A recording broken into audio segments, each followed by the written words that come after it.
Tous en a une pléthore de yaba généraux, bundate. Hein, ils n'ont pas fait de preuves. On a suggéré un jour même au niveau parlement, on va débattre le dossier. Il faut voir va graduer. Agression rwandaise au sein des Nations Unies. Kabila Zaïkiwana, il n'a rien fait du tout. Toi et moi, on est témoins. On se souviendra bien, à l'Eka Kiwana, na 74e sommet, Yaouni, il n'a jamais dénoncé ça. Lelo Oyo, volonté wana, politique manifestée par le président de la République, Ezali, Tomoni Yango, mais il faut que Ezala accompagné par le peuple et le parlement pour pas péter. Parce que Yemoka Loba qui n'a pas dire naye, à cause de la satisfait na mandat naye kaka, ce qui a côté kimia na est à Congo. Nous, la force nouvelle du Congo libre, on n'est pas là pour critiquer, juger et tout. Bissotosa, l'église au milieu du village. On traite avec les gens qui sont au pouvoir, on traite avec l'opposition, on traite avec Mukwege, on traite avec tout le monde. Comment voulez-vous expliquer Batoabomi Batou? Il y a des criminels économiques, il y a FCC, il y a des criminels de guerre, mais pouvoir d'avoir ici bazawana na Congo, bazo circuler sans problème, donc bazo ça la vie na bango comme à l'ancienne. Pour financer même l'opposition, il y a Rwanda, il y a Ouganda. Pour financer bango, pour mettre la pression sur le régime na bango. Mais na nyonso, on doit avoir une vision hégémonique. Monsieur, chers amis téléspectateurs, mbote na bino bisika nyonso boye ambibiso na ngonga oyo eza ngai wabino ndeko Jerry Mukuna. Lelo na eto solo la Congo na motema ya kofungwama à cœur ouvert. Émission na bino oyo pona bino. Lelo pona kobeta lisolo ya Congo na koyamba mutu moko oyo azali vraiment de père et de mère, oyo azali combattant pe azali défenseur ya Congo, mais lelo oyo aza politicien. Omoni na musala oyo toali kosala batu mingi ba communicateur. Ba communicateur musubali il y a batu. Au communicateur il y a gouvernement. Mais est-ce que communicateur il y a mboka Congo pe akokozala? Oyo akokoluba mabe na malamu sans que batu batelemela ye. Pour lelo oyo passion, émotion et koti na kati ya pensée pe na kati ya analyse ya bana mboka yango lelo ozomona tozoyoka na kati. Tozobunda bitumba pona eloko oyo eza na tina te. Yango lelo na motema ya kofungwama ebandi votre émission Semoko oye pesami epa ya ndeko na bino Jerry Mukuna. Merci mingi na ndeko na ngai César Ngadi, le grand prêtre César Ngadi, pour émission oyo ekoleka pe kuna awa eza Allegra TV yango na sengi boya pe belé poto yeba na kokenda liboso na émission na bino oyo ya Allegra TV. Voilà donc bandeko na ngai lelo na koyamba na plateau na ngai ndeko Lucien Ngando ozali président ya FNCL ozali Force Nouvelle du Congo Libre. Donc aye lelo po aloba na motema ya kofungwama akoloba nyonso eza yene mutagoloba yango bokolanda na kati ya émission oyo parce que ndenge tolobi toza bana Congo toza batumoko esengeli to lingana. Pourquoi? Parce que tu en as besoin tango et kanga bisote tango pe eleka bisote. Bonsoir Lucien Ngando. Bonsoir Jerry Mukuna. Eza esengo mingi ko yambo lelo na itando moke eza esengo mingi ko yamba poto solola makambo itali mboka Congo. Bonne santé na yo. Santé za malam na ngolo nzambe. Merci. Et bonne santé à plateforme na yo FNCL. Ouais, la FNCL se porte très bien. L'activité allait toujours. Les autres qui très bien. Les autres qui très bien. Donc, Voilà donc ndeko Lucien lelo na mbago na plateau pour te bobeta masolo ya mboka. Aujourd'hui on va parler un peu toko solo etali insécurité ya mboka, toko luba makambo etali otiliki ya mboka, pe toko lubela makambo etali intégrité territoriale. Donc ata périmètre moko mboka na biso longo te ba nomination ya ba généraux toko beta masolo ya Mama Denise première dame ninga azana Maroc. Akenda ko salanini okomeka koloba et puis to sur makambo ya ebele makambo ebele mais to banana nuna o etali insécurité na mboka na biso to moni makambo oyo utikoleka ba oyo utikoleka pe oyo ezali koleka est-ce que vous êtes sûr que na lolenge oyo ba bouger un peu ba généraux to ko zo ba suite ya malamu na bunagana bah c'est le temps, c'est juste le temps qui nous dira hein. C'est juste le temps parce que général oyo batie lelo na mutu ya mapinga na biso ndeko na biso chiwewe bato bayebi ba capacité na ye eza ba collègue na ye na niveau ya haut commandement biso toza na biso libanda. Mais est-ce qu'il a une expertise? Est-ce qu'il est compétent par rapport à il y a là qui garde présidentielle je pense. Bon, au moins il est comme le Nambo Kanabiso Lelo, Tozan a bon officier militaire au Basali ba guerre. Par rapport à bateau Basali une époque à Mobutu. Ils ont eu l'expérience, il y a guerre, il y a Moba 1, Moba 2. Là, la rébellion il y a qui avec les gendarmes. Le général Maëlle et tout ça. Avec le général Maëlle. Mais Lelo, tout ce monde au Inasima, Baleki Nabango. Bazan expérience, il y a champ de tir, il y a terrain na bataille à part, ce ne sont que des théoriciens. Bazan na théorie au bazou na académie militaire. Moi même poste il y a généraux, poste à général, ils ont la fonction politique. On a un poto pour la plupart c'est des majors, des lieutenants, colonels. Mais qui guerre moko pour une opération à Barkhane, tout le monde a exemple français, hein, mingi temps va avoir poste de la fonction là. Les Apons a preuve au Bango Basali, ils ont fait des preuves. Mais tandis que chez Bisso, tous en a une pléthore de yaba généraux, babundate, hein, ils n'ont pas fait de preuves. On a suggéré un jour même dans le niveau parlement, on va débattre dossier il faut pas l'on va graduer. Basouka na ba colonel, tous en a ba colonel, na ba major, na ba lieutenant, colonel. Mais écoute, les lots pour revenir dans la question na yo, pour na bimay mon bouquet.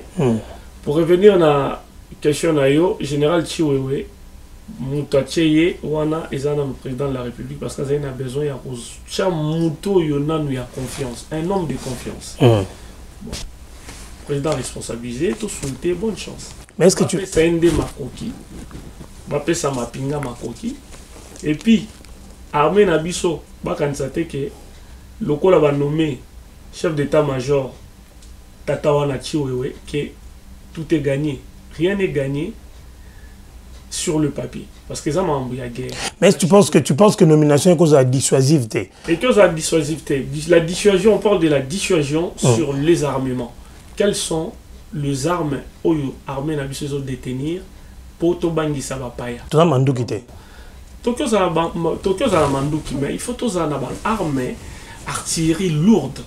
Au moins aux les cana Ukraine. Aux sentir ba artillerie aux awana et ça biloko ya jeté biloko solo. Que ennemi quand adverse bazobanga. Il faut un système tout ça est-ce que tout ça un système guerre électronique est-ce que tout ça un système il y a batterie contre-offensif. Est-ce que Zali biloko wana est-ce que tozali lelo na biloko likolo ba mig oyo ki kokota sur les champs de l'ennemi p et sokolina no terrain to est-ce que tozana ba missile solaire est-ce que tozana un missile sol o lelo boki ko panzaka ennemi à distance sans même que bokoma est-ce que tozana ba char de combat oyo et ki ko kende lelo ko déloger les biso ba inyo bakangi Bunagana et puis ko assiéger même Rwanda parce que la minute tozana la guerre est déclarée même s'il n'est pas officiellement comme ça la guerre est là il faut président de la République na mapinga Bazalana, vision moko siko, on doit marcher sur le Rwanda, aussi sur l'Ouganda. Il n'y a pas que le Rwanda, même l'Ouganda. Ces deux pays, et ces deux pays alliés, ils nous ont fait le mal depuis longtemps. Même si nation il y a négociation, tous qui ne négocier, mais il faut, il faut vraiment guerre quota. Le peuple va souffrir dans nous. Donc, il faut tout dans la politique, il faut tout marcher sur le Rwanda et sur l'Ouganda, sur Kampala. Donc c'est important, on doit marcher sur Kigali et sur Kampala. Tata Mokonzi, alaki na ONU, alobaki bamakambo. Alobaki achaki mai na monokote ke tona bitumba na Rwanda. Makambo oyo Mokonzi ya mboka alobaki na likolo ya ONU kuna.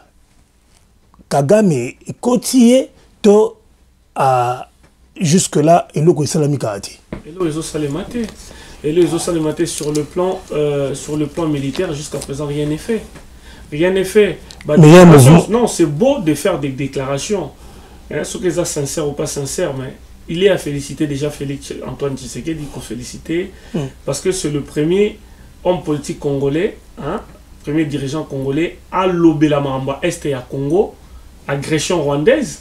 Et au sein des Nations Unies, Kabila Zaïkiwana, il n'a rien fait du tout. Toi et moi, on est témoins. On se souviendra bien, à l'Eka Kiwana, na 74e sommet, Yaouni, il n'a jamais dénoncé ça. Donc, les autres, tout le monde a dénoncé, mais il faut se prendre dans un soutien. Parce que le monde est devenu, on a plusieurs forces multipolaires. Il n'y a pas que les États-Unis. Si il faut tout, c'est les États-Unis.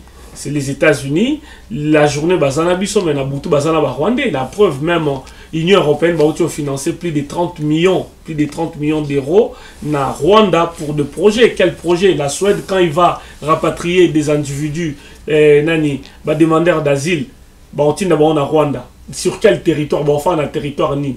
Londres, tout le monde qui a Johnson, Boris Johnson, Alnaka Tinda, ce que c'est l'association, était les mélaïtés à droits de l'homme. Mais na Suède bazotinda. Et donc Israël fait pareillement. Donc lelo oyo papa Mokonzi faye bisabiso, quelle est sa vision des choses? Il faut à communiquer na peuple congolais parce que silence n'a pas les kitro. On doit savoir, na niveau ya parlement, il faut pas plénière et ça le parlementaire doit savoir parce que lelo ça fait plus de 120 jours Bunagan déjà occupé. Et moi, je vous informerai que Bunaganda est ali ville moko frontière na Katia Rutshuru. Na poste frontière il y a Rutshuru, il y a Bunaganda na 2012. Recette et on est côté na poste frontière on a ya Bunaganda ezalaki il y a 500 à 700 000 dollars par mois. Bon, qui est-ce qui nous dit que guerre wana pour tobi na mission économique? Est-ce que ba tuana bazawana ba occuper territoire wana? Est-ce que ça va accord économique et financier parce que tout le monde a été caméra les cas qui kawana a solina batona mukete tout le monde a scandale moko opezolo ba malisusu avec Amida qui a envoyé plus de 3000 kilos il y a or na Japon où ils en a valeur il y a plus de 120 millions de dollars et solo bamate au fait lelo oyo volonté wana politique manifestée par le président de la République, Ezali, Tomoni Yango, mais il faut que Ezala accompagné par le peuple et le Parlement pour pas bomber péter. Parce que Yemoka Loba qui n'a pas dire naye, à cause de la satisfait na mandat naye kaka, ce qui a côté kimia na est à Congo. Mais même si cela coûtera à sa vie, il est prêt au sacrifice suprême. Mais Toki Kotika Mutabon paye mon côté, tout le monde a dit à Koufisa Musée il faut biso peuple tous à la ini mais pour tous à la paix ini il faut que volonté moi ils appellent côté à Mokonzi Mboka à sangisa pe ba congolais surtout c'est un problème oyo lelo oyo yena entourage ne bazokoka ko donc apparemment toi, vous sentez vous sentez un peu délaissé na Europe jeunesse Europe non délaissé comme laissé pour compte mise à l'écart mais la diaspora qui a combattu aux côtés de l'IDPS est mise à l'écart. Moutoumouka est bien, ce n'est pas un secret de Polichinelle. Donc, Moutouto est bien, que non. Fatine n'a pas pouvoir. Il a reçu même. Il y a un qui n'a débit à mandature. Ayamba qui, diaspora, Outaki, Belgique. Yosomona, organisé depuis le pouvoir que non, les résistants combattants Babunda qui aux côtés de l'UDPS durant régime Yakabila, régime d'oppression Yakabila, et Baya Awamokonzamboka Koyamba Bango. Dans Mboka on a remercié les résistants. Na France, bah remercier résistants. Pour te donner même un petit exemple. Au Moni, restaurant bar au nous sur les alliés, na aéroport Yachur, Roissy, Charles de Gaulle, na Orly, place stratégique Mingi. Propriétaire, non, c'est des anciens résistants français au Babundaki. Mais aujourd'hui. Remercier Bango, mais pour te dire, nous, la force nouvelle du Congo libre, on n'est pas là pour critiquer, juger et tout. Bissotosa, l'église au milieu du village. On traite avec les gens qui sont au pouvoir, on traite avec l'opposition, on traite avec Mukwege, on traite avec tout le monde. Avec Fayoulou. Avec Fayoulou. Avec Mouzitou. Avec Mouzitou. Dobino Sangisa Sangisa.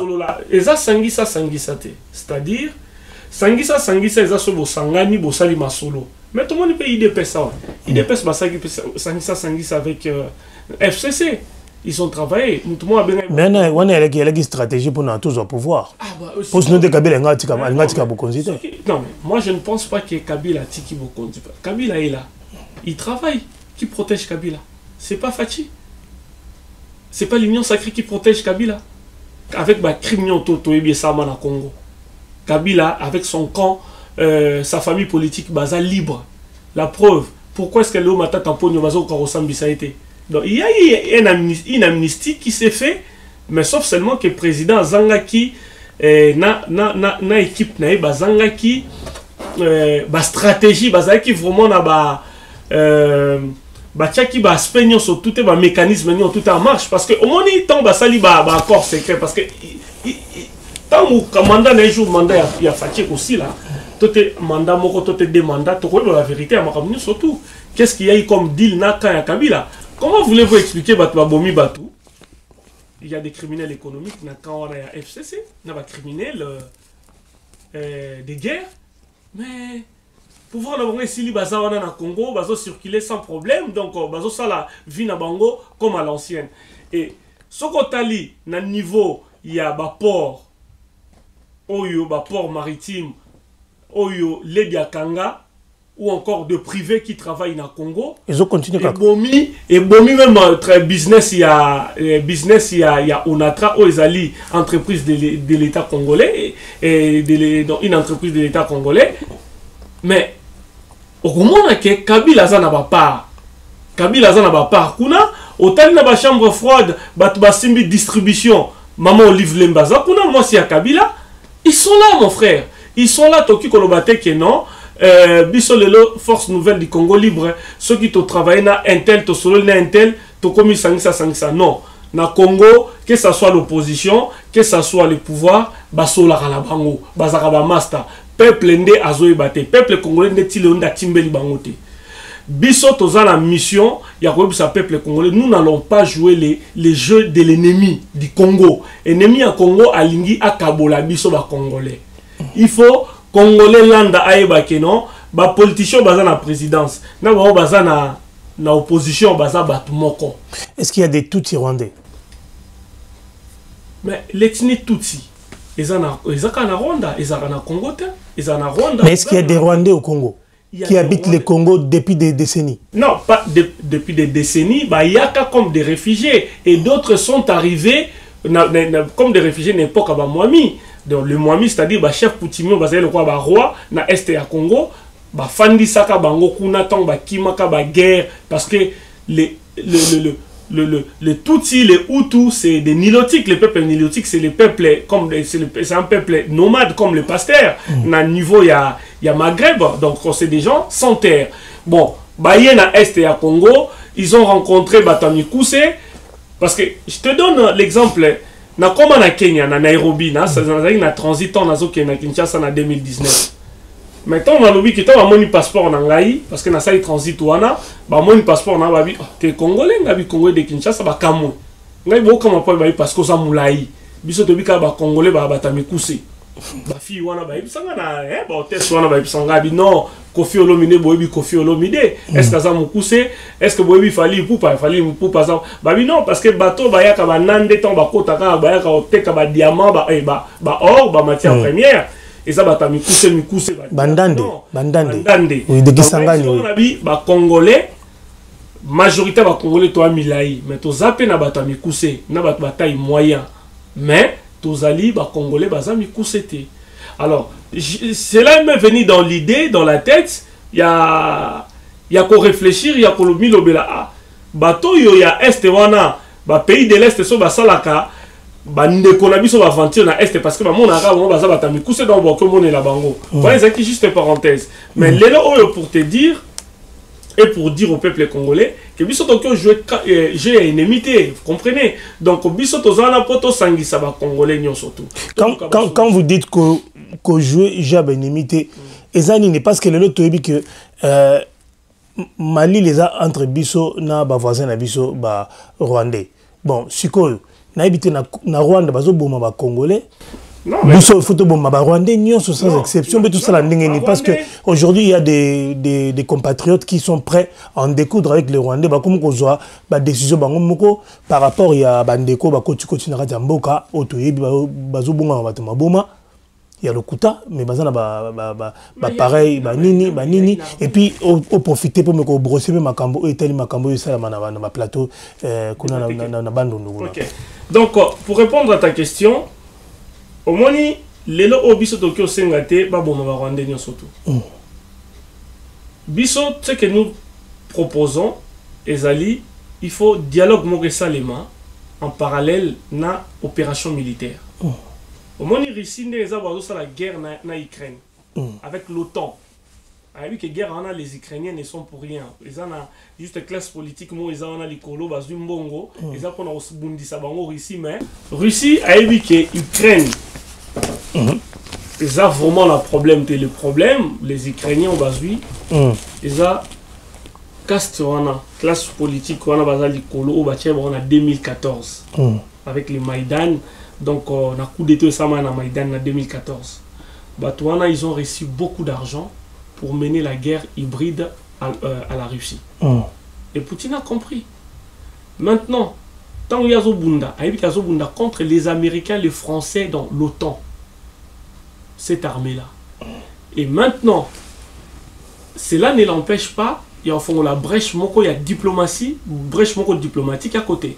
Donc c'est que pour revenir maintenant à notre cas congolais, il faut guerre moto mener une guerre militaire. Il faut maintenant sur le plan militaire, bah armement et sombama, la logistique est fanda. Ba longola, ba sokola, ba officier militaire nyon to ba kota na ba brassage nyon surtout. Ko ba Rwandais te yokanano. Ba longola, ba Rwandais nyon surtout. Kota na armée na biso par du brassage de Salemi, na ba négociation d'accord à Nairobi, Sand City, tout ce monde là qui ont mené la guerre. Il y a ba rébellion à Kikunda, ba rébellion avec ba Bosco Tanganda, tout ce monde là au ba kota na armée comme des officiers, bangonde bazali, ba bureau les agents et renseignement et Rwanda. Les agents et Paul Kagame, il faut na armée na biso ba longoli bango non nyon surtout. Ba tche bango na Kamoko sous surveillance.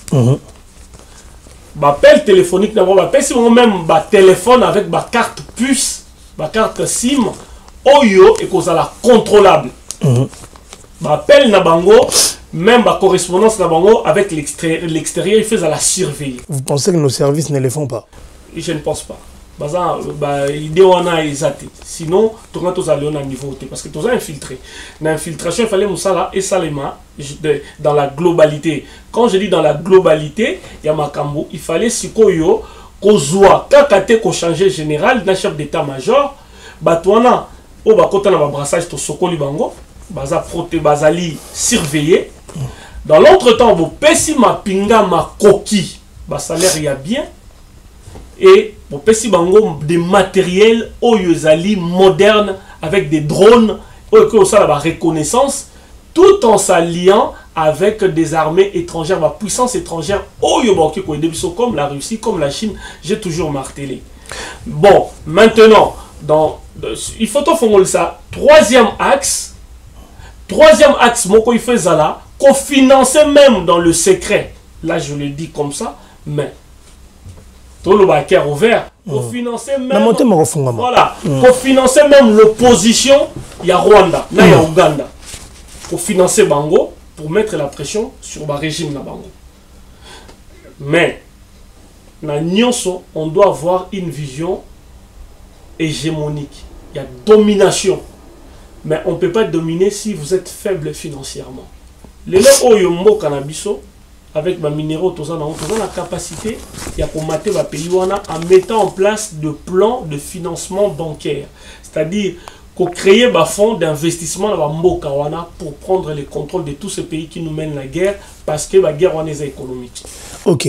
Nous n'avons pas, donc, Moni, tu vois, le temps, c'est le temps. Ngonga. Pour les camarades, Magambébélé, Zaya Koloba. Pour nous, tu as temps, Koloba, Magambébélé. Pour la Suko Bandeko, Batouana, Oyo, toujours comprendre. Si les loyaux, Bazaka na kati ya mboka, ba information zo fuité, oh baza koto, oh baza sikabo, ba kotina ba kombija koto na ba Congo. To mona ki ba ona bangombe, ba kota ndenge nini. Bon, tout ça là nini pour sécurité kobanga elonga na ba mboka. Toza na ba traître na kati yo malobate, excusez-moi.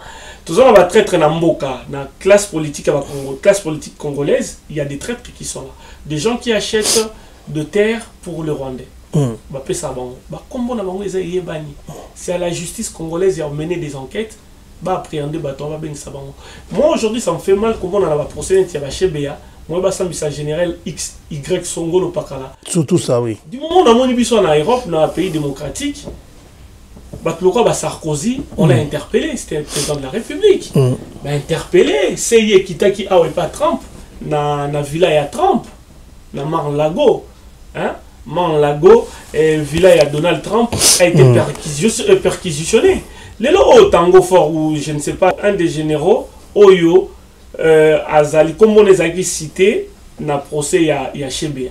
Mais même moi, si il y a Fidel Baza, contacter qui a le qui non, ici, que moyen, magistrat Basambisa, général Wanaza, exacté parce que Vigrad n'a une armée, je me dis, mais quelle folie! Le général John Numbi, normalement, il ne faut pas entendre. Tout le temps, toujours. Il faut pas entendre. Et ceux qui, après l'avoir entendu, ça lui mise en examen. Ceux qui examinent, ils ont poussé la justice, il y a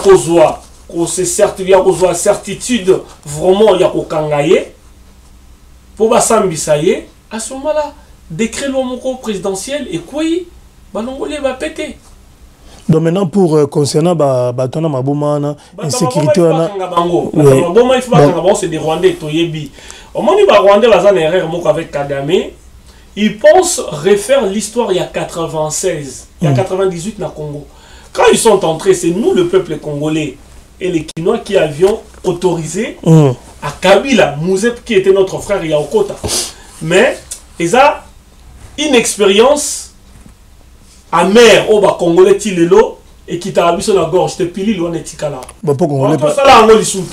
Donc, ville quoi Kinshasa, donc Kagame penanga lotaka, loti bandoto nae, alobi ako isa Kinshasa au Kinshasa. Non mais c'est suicide. Et ça suicide aux autres. Mais c'est Kagame, vous envoyez vos hommes à Kinshasa au suicide. Parce que Kinshasa, vous n'allez plus le prendre comme vous l'aviez fait à l'époque de Kabila Père. Donc, à Rosala Yango li sous-souté. Non, mais il faut y et peuple Kinois pose à la vigilance. Na bandundu, bato bazo katamino machette ezali, o Chris Bateke, banani. C'est des Rwandais Batouana, il faut bomba bango parce qu'ils ont des armes. Et je le répète pour ne pas dire que non, incitation à la haine, tous ces gens-là, tous ces étrangers qui sont dans le Bandundu avec des armes qui tranchent les gorges des Congolais, qui atteignent à vos vies, il faut les tuer. La population, il faut saisir Batouana. Bon, c'est la police, parce que bon, ça la nine. Bon, quand Bango va Kinshasa après lobby, bon, Kigali, Kigali, mais il faut lire Bango, Kinshasa pareil, Batama Bomagnon, tout Boebi à la Kinois, grand frère, il y a X personnes, à Bela Liboma Pasoma Kisi, à Simba Kisi Boebi, Liboma Solo.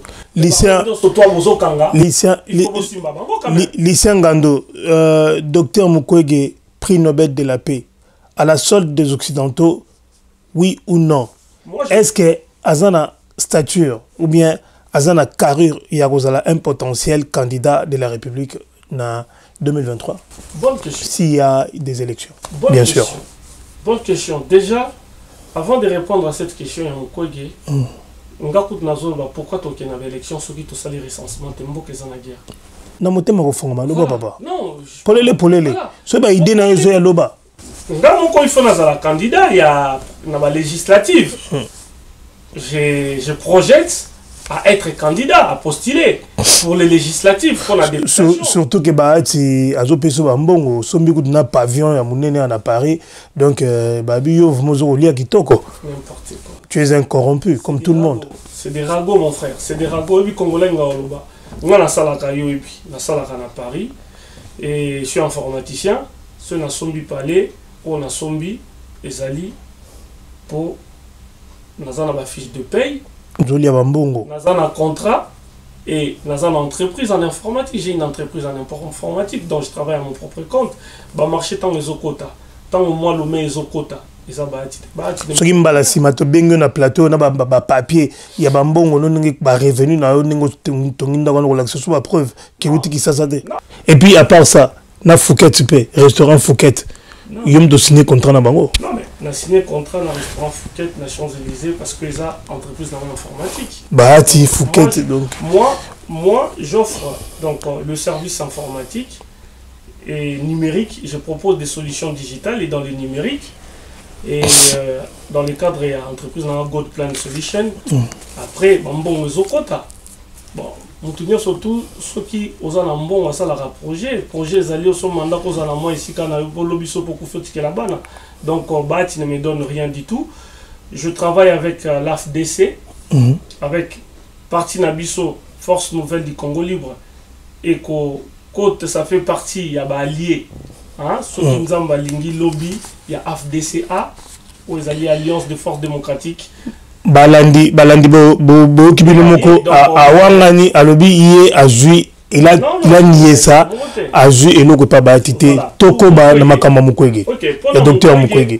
Pour Mukwege, c'est un potentiel candidat, quelqu'un que j'aime beaucoup et dont je salue en passant. Toki kolobate que Mukwege aza au sol des Occidentaux. Bongo bande konabiso bazawana bazabana. Mais bamana Mukwege na ba Hollande banini il est ici en France bakomi ko tombola makamizo na ba komba Mukwege na mboka o. C'est ces gens-là qui vont préparer pour ma président de la République. C'est ces gens-là ils ont mabete. Tout le monde a mabete, tout le monde a mis tout mabete. Mais bande ko baza au sepelateur. Bande ko baza bande ko nini? Bande koni bazo sepelaté. Bana Congo. C'est pas tous les Congolais, mon frère. C'est pas tous les Congolais. Mukwege a aidé nos mamans qui étaient violées dans l'Est à Congo. Et on a Mukwege collaboré. Mukwege a commis collaboré pourquoi? Parce que Yambi François Hollande na Congo. Mais tout le monde a qui peut faire avec les États-Unis. On a président Biden. Tout le monde qui est roi de Belgique qui n'a Kinshasa. Est-ce qu'il y a un collabo? Moi je pense que Bandeko Oyo bazo finga Mukwege ou soit bazo banga potentiel naïe parce que ceux qui bozo travaillent bien bozo na pouvoir. Bozo travailler bien bo banga Mukwege pourquoi? Parce que nga lelo Lucien Ngando président de la République. Makambo nga na rosala na Congo ba Eve nga na rosala na banga adversaire politique mon côté.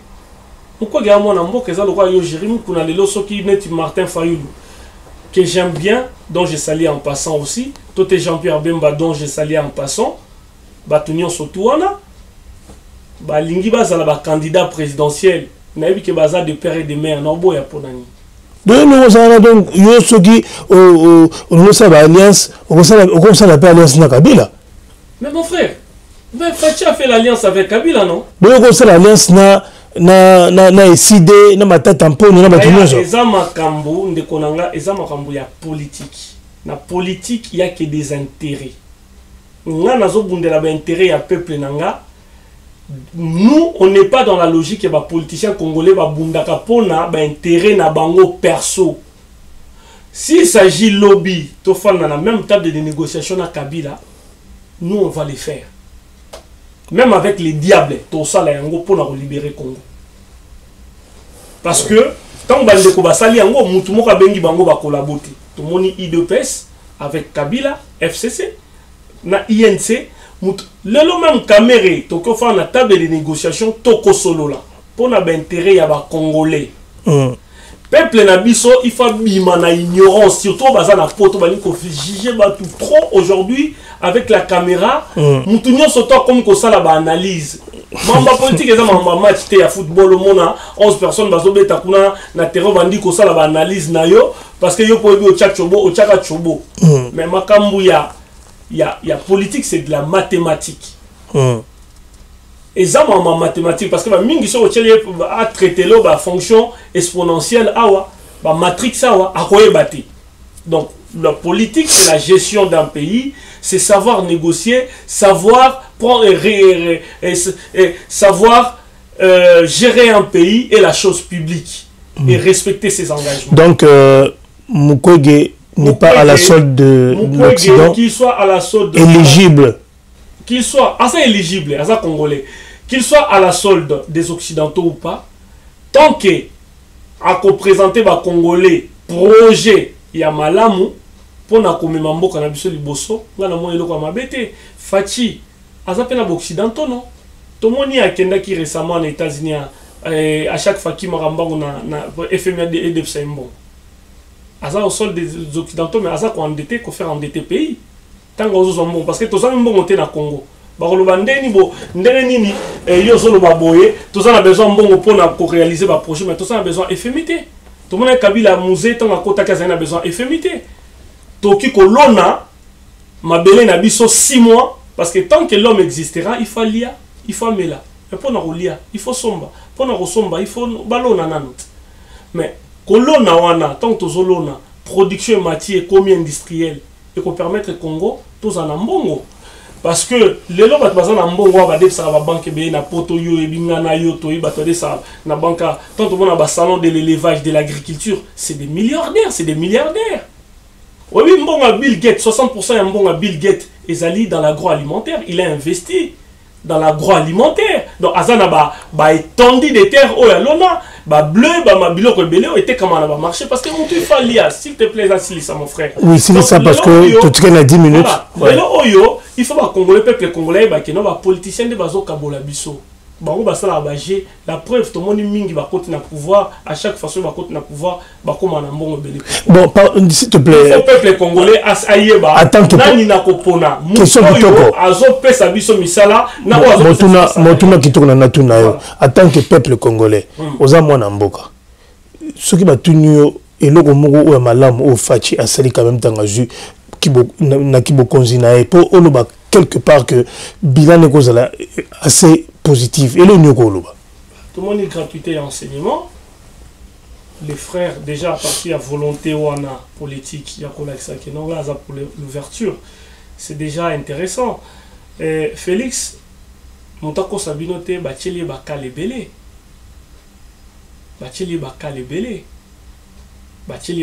donc c'est que sa faute n'a été seulement monsieur est embolaté.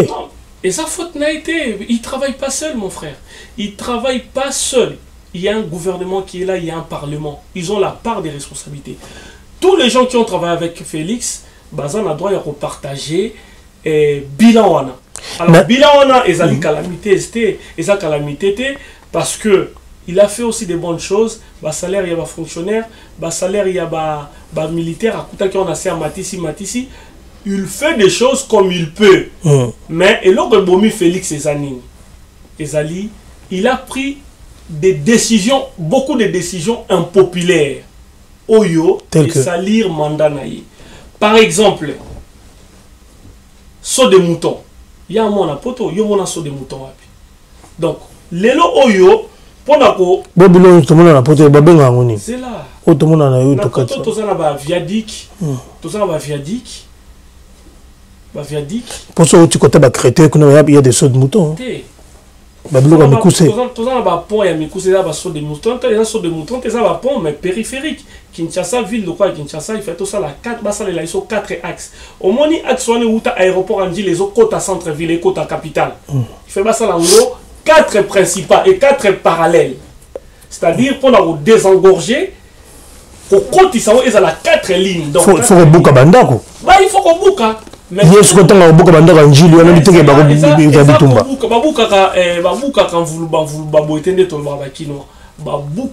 il faut faire un plan. Expert Bazali.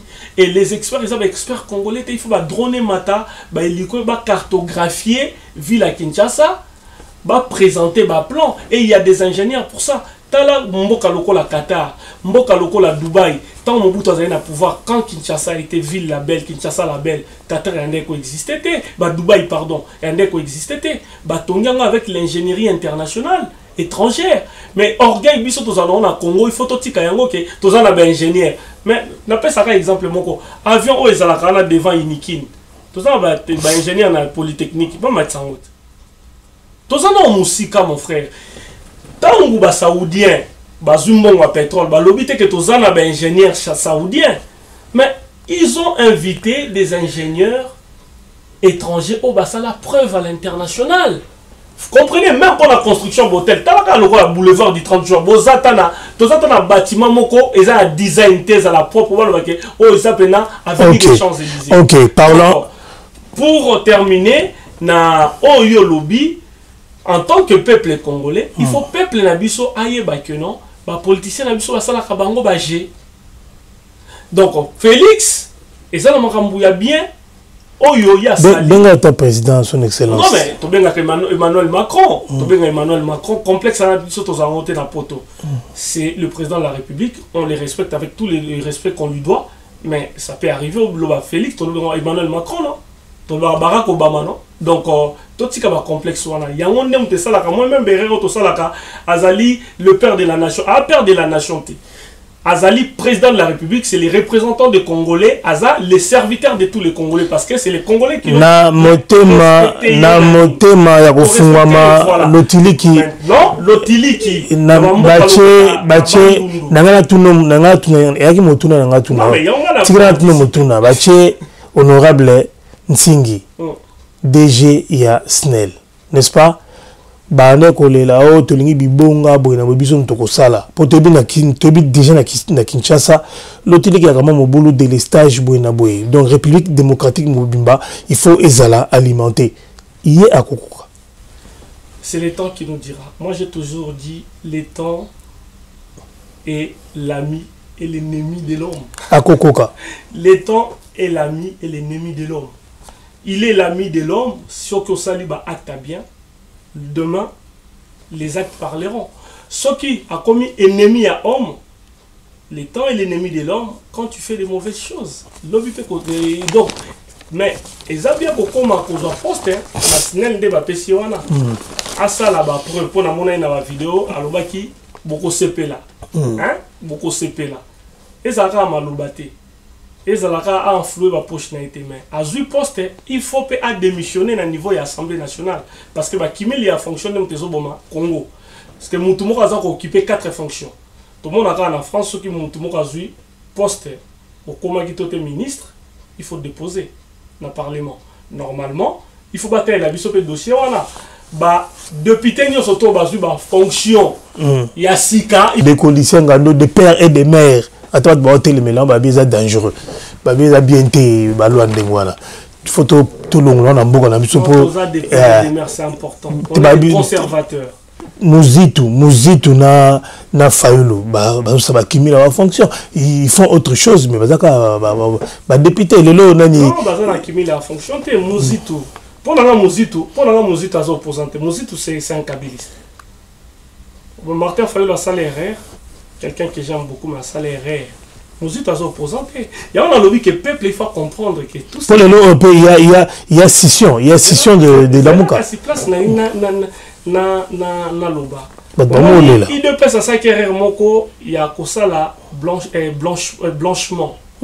C'est-à-dire, à blanchir tout ce monde-là, au combattre qui, le peuple congolais, les ennemis du peuple.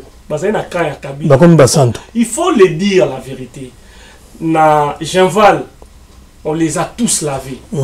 C'est même industrie. Au Kayanan, il fallait pas ça là. Aïe à blanchir Mouzitou.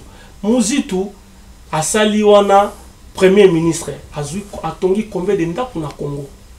Ba Congolais, fonctionnaires congolais, a combien de mapang. Mais c'est un donneur de leçons aujourd'hui. Parce que, bah, pessier, occasion, opportunité. Alors, peuple congolais, ça l'appelle, na peuple congolais, to fongola misou, batouana la majorité, au bazan na pouvoir, pe oyo bazali, na opposition, soi-disant.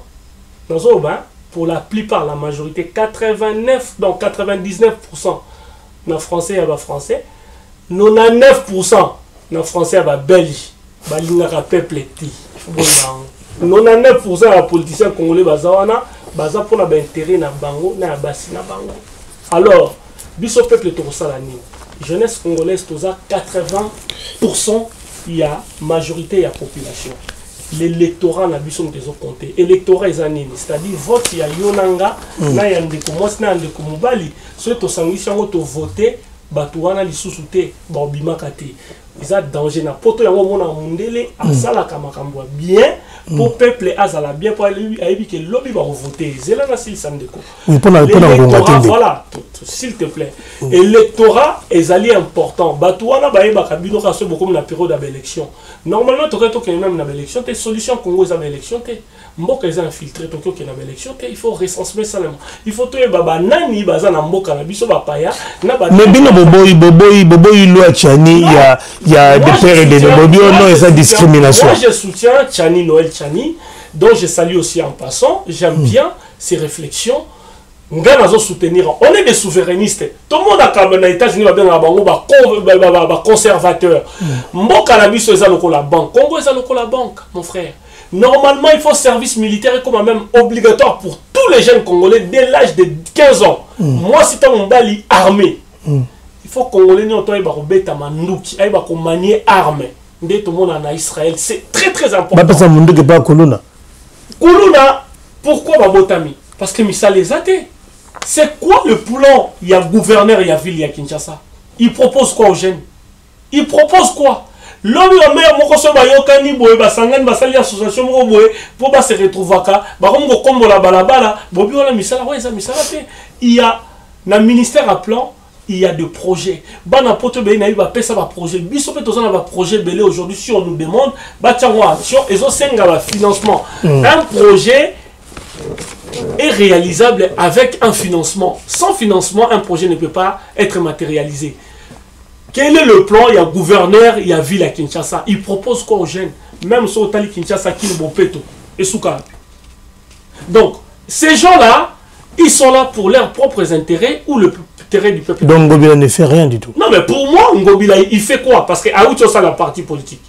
À ça, les partis politiques. Au lieu de ça, là-bas, œuvre, il y a bien. Ils ont témoigné. Hier, à ça, des partis politiques. Partis politiques, pour ça, va Congolais. Parce que les partis politiques, ils ont déjà, on a déjà Congolais. Et transformer Congo, non. Au lieu de créer du travail, de donner du travail aux jeunes, créer de l'emploi, on va créer un parti politique pour se maintenir au pouvoir. C'est là où viennent les dangers. C'est-à-dire, Batouana, Baza entourer le président de la République pour leurs propres intérêts. Oui, ça n'a pas copie à Batoumo, comme Bazu, pouvoir, là, je parle à cœur ouvert. Intérêt à peuple les Awad. Parce que l'élo, dans un pays respectif, un pays respectable et démocratique, Marambouya Bunaganda, l'élo Oyo, et que vous avez silence radio, te yaya. Batu bakufi na Congo, na kwa mutu batu bazoboma batu na bandundu. Comprendre? Na mboka o ezali pena, ba mboka ya batu mito esalaka, ba osenga bino ko démissionner. Mais na Congo ezo sale maté. Donc peuple congolais ndazo comprendre te. Ngasko nazo fongola peuple congolais kope eza boy. Félix aza mwana poto. Mokonza mboka ndenga za. Soki bo bimi chaque lundi ti samedi bo saka ba marche à minene. Bo buka na bino lokoti. Boziki sake l'autre côté, bozo que tina oya, tout est tina paye du peuple tous les jours bozo bima, parce que ça pouvoir mon répressif te, a changer mon emploi à mon poto, haobanga kobeta masasi kotinda ba position beta masasi parce que c'est beaucoup fi ya danger en aposo et puis il faire appliquer démocratie na mboka na yezali mboka ke liboso mais bino peuple il faut ko pesa inde ba moyen c'est là où bino ba kino bozo lala na ba congolais ya ba province surtout il faut paralyser mboka c'est-à-dire ceux qui ont même démission ya ba gouvernement boza na ba outil wana c'est-à-dire muto azana pouvoir il n'est pas comme Kabila a aucun d'esprit de mort te ani atabino masasi aza mwana poto ya tongo ayebi masolo ke non mindele ba hotelemela iso ka bomi bato d'où l'intérêt pour vous pour profiter bon moni que ba salaire eza bien te botelema biso actuellement en France to moni ba pénurie ya essence écoute pourquoi parce que bato ba sala dans le secteur wana ya pétrolier ba bi ba matière ba salaire alors ba boy ko sala ba kangi ba raffinerie pour ba bi ke masasi ebeta maté alors peuple congolais bo souffrir pour nani boza mkonda mboka moko ya gentil oyo so bo bimi ebele masasi ebeta maté au contraire kutu ya ko tia pression na bateau ye a tia na ba poste wana alors vous attendez quoi la fonction publique pourquoi vos salaires doivent rester na $200 $100 bon paralyser mboka ba salaire na bo senga salaire comme na 500 000 le salaire ya ba député et quitte na $3000 pour parité seulement ministre ya travail dont je salue en passant monsieur Liaou, qui est en train de battre un sacré travail. Un travail vraiment. Merci beaucoup, je le félicite. Qui aurait cru? Voilà, il est en train de travailler. Aux on a bateau Félix, hein, le président de la République. Boudimbo. Voilà. Boudimbo, bon. Quand il. Azo Bunda. Voilà, pénurie à Maramonga, mais ça c'est ça partout, mais voilà.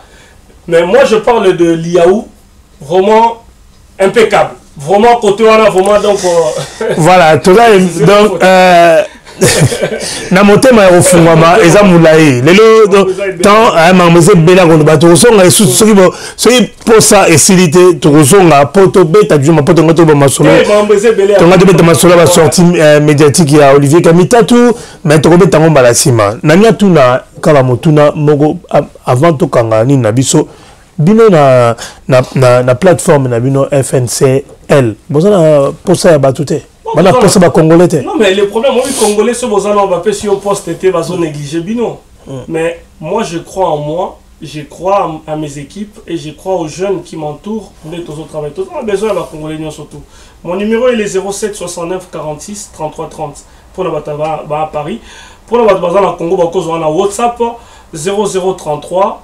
769 46 33 30 naza joignable à tout moment bututo moi tout Facebook nanga Lucien Ngando boki kozwanga toki kosola tozana besoin ya peuple congolais to comprendre danger donc opposition ba tout en service mituna ba bazana présidence té le présidence parti au pouvoir ba tout service pe mutu na peuple congolais té to na bandeko nous on reste au milieu du village to bande intérêt na biso peuple ezali nini le basuka politicien ba yebi ba intérêt na bango lino basuka.